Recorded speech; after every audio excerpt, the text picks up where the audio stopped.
As you are aware, we have set ourselves. The year 2026 is going to be a very consequential year in the history of Kenya as we seek to roll out some of the most consequential programs that will define our nation going into the future.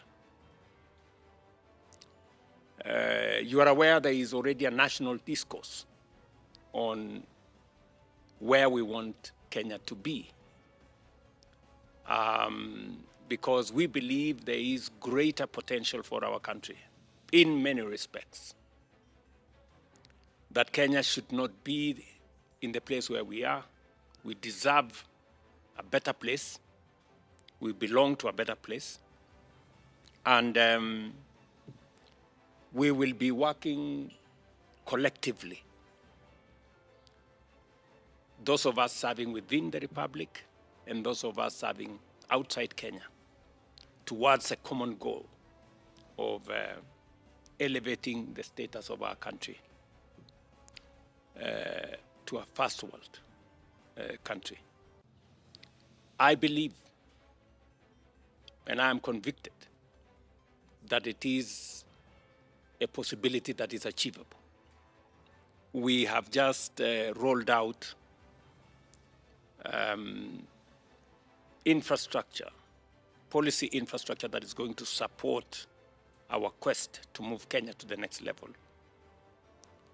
Cabinet did approve, just before we went for Christmas, two very consequential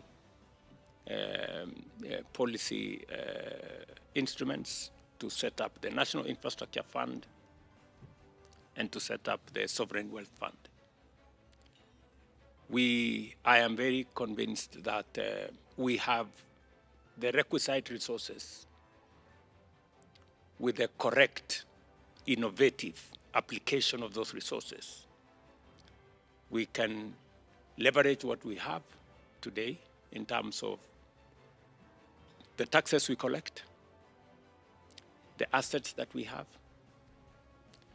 the natural resources that are available within the borders of our country, to raise the requisite resources for us to drive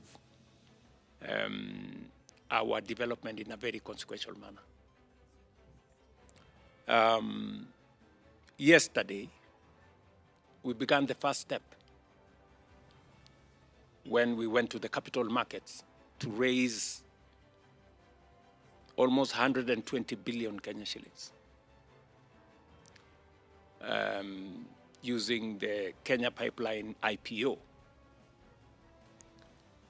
In the next month or so, we will have raised that money, and its application, as I have clearly stated, will be solely for the development of infrastructure. Not a single coin of that money will go into paying debts or paying salaries or recurrent expenditure. It's going to be dedicated to the development of the infrastructure that is going to lift our country to the next level.